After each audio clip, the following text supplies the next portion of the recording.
जी अस्सलाम वालेकुम। एक नए एपिसोड के साथ एपिसोड नंबर 24। आज हम पढ़ेंगे 1 और 8 के कॉम्बिनेशन को, सन एंड सैटर्न, जो कि एक दूसरे के एनिमी हैं। समझ रहे हैं आप? सन और सैटर्न एक दूसरे के एनिमी हैं। तो ये कॉम्बिनेशन अभी मैं बताता हूँ आपको। 1 एंड 8, सन और सैटर्न।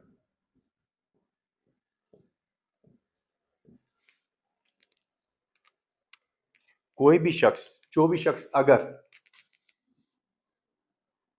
1/6/1972 को पैदा हुआ है,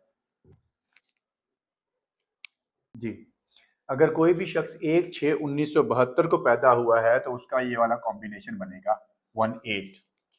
ये कैसा कॉम्बिनेशन है? अब दो प्लेनेट जो एक दूसरे के एनिमी हैं वही एक दूसरे के साथ आ गए हैं, तो डेफिनेटली ये कॉम्बिनेशन एक अच्छा कॉम्बिनेशन तो नहीं है। इसको हम बिलो एवरेज कह सकते हैं। ये एक बिलो एवरेज टाइप कॉम्बिनेशन है, न्यूमरोलॉजिकली।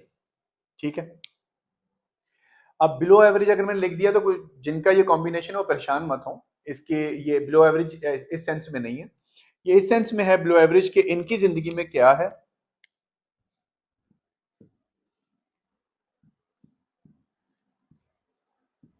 Hard work. बहुत ज्यादा हार्ड वर्क करना पड़ता है इनको कुछ भी पाने के लिए। हार्ड वर्क करेंगे तभी मिलेगा, ऐसे नहीं मिलेगा।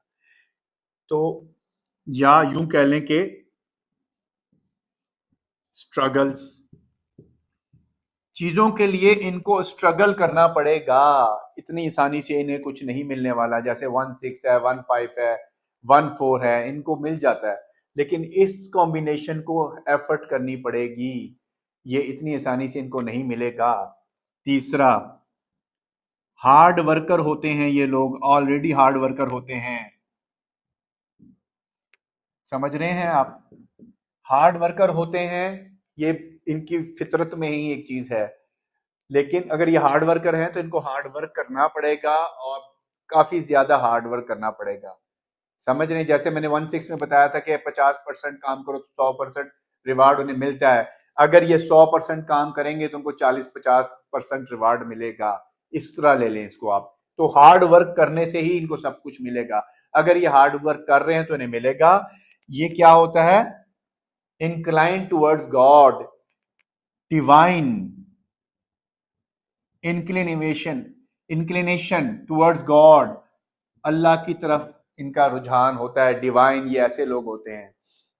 उसके अलावा ऑनेस्ट, ये ऑनेस्ट भी होते हैं, ईमानदारी से ही काम करते हैं। लेकिन मैं आपको एक और बात बता दूं, एट्रीब्यूट्स ऑफ 8 अगर आपने, आपको याद हो, मैंने आपको पढ़ाया हुआ है, जो लोग 8 से यानी सैटर्न से प्रेजेंट करते हैं, अगर वो लोग ऑनेस्ट हैं, ईमानदारी से काम कर रहे हैं और हार्ड वर्क करते रहेंगे, तो ये आइदर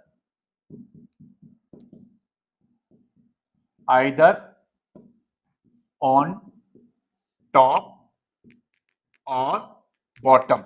समझ रहे हैं आप?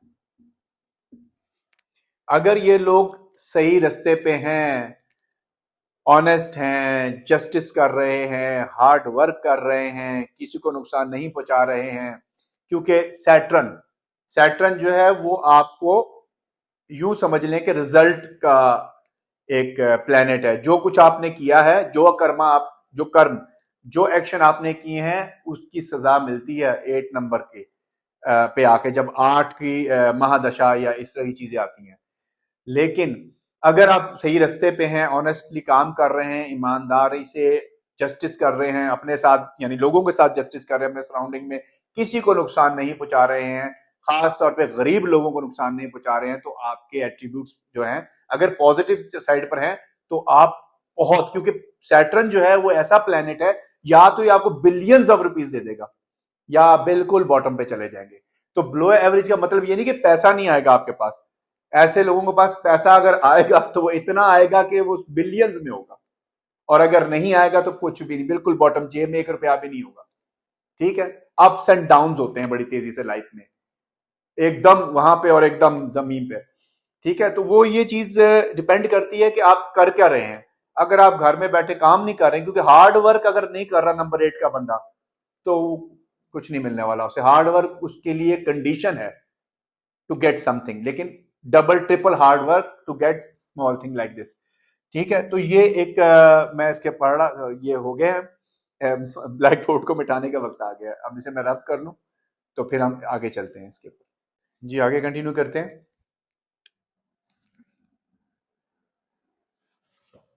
किसी की बात मानते नहीं है। आप मशवरा दें मानेंगे नहीं, सुन लेंगे। मानेंगे वो अपनी ही, तजर्बा करेंगे, उसके बाद चाहे वो कामयाब हो जाए नाकाम हो, तभी वो मानेंगे। मानते नहीं, सुनते सब। Not easy to convince them.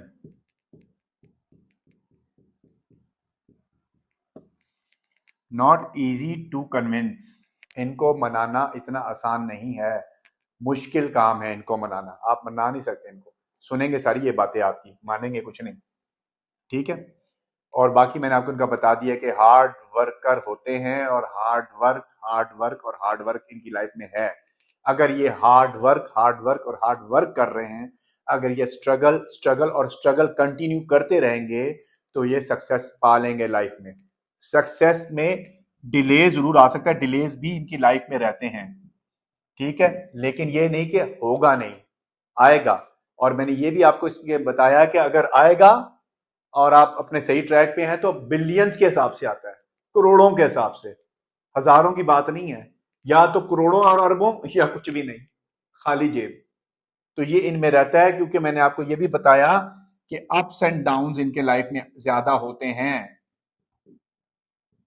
ठीक है, फिर रिलेशनशिप इश्यूज इनमें भी मिलेंगे आपको, रिलेशनशिप इश्यूज।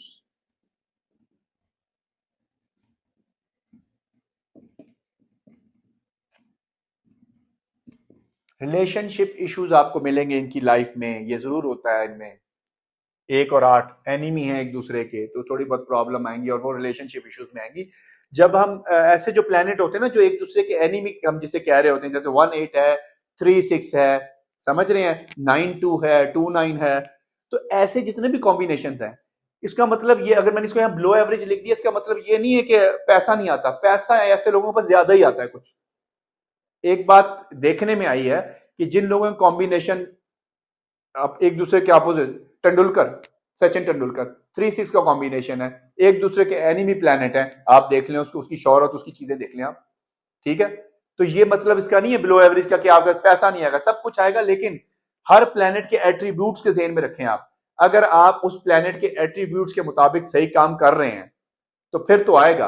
अगर आपके एट्रीब्यूट्स ठीक नहीं है, फिर आपके पास पैसा नहीं आएगा, फिर प्रॉब्लम्स आएंगे, फिर प्रॉब्लम्स दर प्रॉब्लम्स आएंगे। तो वही बात जो मैं बार बार करता हूं, अमाल। आपके अमाल पे डिपेंड करता है कि आप जिंदगी में कामयाब हो रहे हैं कि नाकाम हो रहे हैं। ठीक है, तो अगर आपके अमाल ठीक हैं, आपके एक्शंस ठीक हैं, तो कामयाबी आएगी। अगर आपके एक्शंस ठीक नहीं है आप, तो फिर वो कामयाबी नहीं आएगी, टेम्परेली आ जाए शायद, प्रॉपरली नहीं आएगी। तो ये बहुत इंपॉर्टेंट बात है इसमें करने के लिए। अब हम इनके प्रोफेशंस पे चलते हैं। रब कर लूं, उसके बाद फिर प्रोफेशन की बारी आएगी। अब प्रोफेशन पे बात करते हैं, प्रोफेशंस पे आते हैं। लेकिन प्रोफेशन से पहले एक और बात जो मैंने इसके कॉम्बिनेशन में बतानी थी, मेरे जेहन से निकल गई उस वक्त, वो ये है कि गुड एनालिटिक पावर। इनकी एनालिटिक पावर गुड होती है।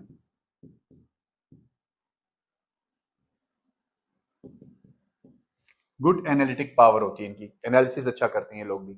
अब हम प्रोफेशंस पे चलते हैं।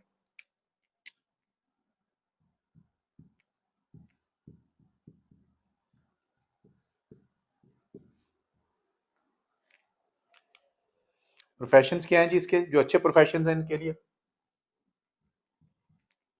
Real estate. रियल स्टेट का प्रोफेशन इनके लिए अच्छा है। जमीन से रिलेटेड कारोबार, जमीनों फरोख्त, इसका आयरन रिलेटेड,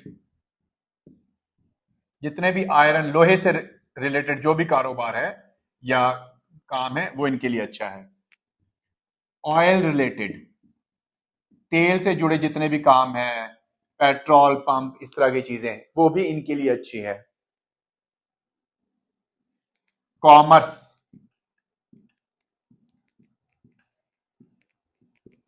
कॉमर्स, बैंक में जॉब करना, कॉमर्स से चार्टर्ड अकाउंटेंट, ठीक है, तो एसीए जो लोग करते हैं, तो इस तरह से कॉमर्स से रिलेटेड कोई भी जॉब या जो भी काम ये करेंगे ये भी इनको सूट करेगा, ठीक है।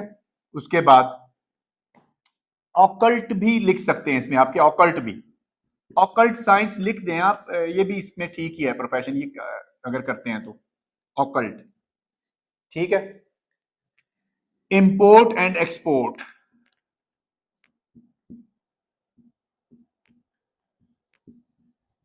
इंपोर्ट और एक्सपोर्ट अगर कर रहे हैं तो वो भी काम इनके लिए ठीक है।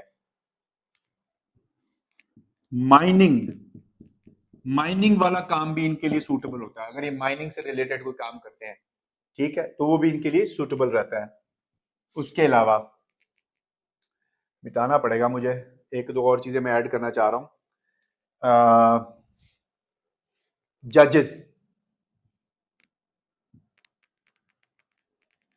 बेस्ट जजेस बनते हैं ये, क्योंकि बात क्या है, इंसाफ की है, और सैटर्न किसका प्लेनेट है, इंसाफ का प्लेनेट है, जस्टिस का प्लेनेट है। ये जस्टिस करता है, जब इसकी महादशा आती है किसी की जिंदगी में, तो उसने जो पिछले कई सालों में जो भी अमाल किए होते हैं उनका प्लस माइनस शुरू हो जाता है, ये वो चीज है, ठीक है। सजा और जजा सिलेक्ट होती है इस टाइम में, वो बाद में वो मिलती है, ठीक है। जजेस होंगे, लेकिन लॉयर्स, लॉयर्स भी बन सकते हैं, लेकिन अच्छे लॉयर्स नहीं होंगे। लॉयर्स बनेंगे लेकिन नॉट गुड। अच्छे जज, अच्छे वकील नहीं होते, क्योंकि वकील को ऑनेस्ट होना पड़े तो फिर वकालत तो चलेगी नहीं, तो प्लस माइनस तो करना पड़ता है इनको, तो इसलिए अच्छे वकील नहीं होते, लेकिन बन सकते हैं। जज बहुत अच्छे बनते हैं, जज बहुत अच्छे होते हैं। उसके अलावा मेरा ख्याल इतना ही काफी है, आपको प्रोफेशंस बता दिए हैं। तो ये हमारा आज का 1 और 8 का कॉम्बिनेशन खत्म हुआ। अब हम अगले एपिसोड में, जो कि एपिसोड नंबर 25 होगा, उसमें फिर मैं आपसे मुलाकात करूंगा 1 और 9 के कॉम्बिनेशन के साथ। तो उसमें देखेंगे कि 1 और 9 का कॉम्बिनेशन कैसा है। मुझे इजाजत दें, अल्लाह हाफिज।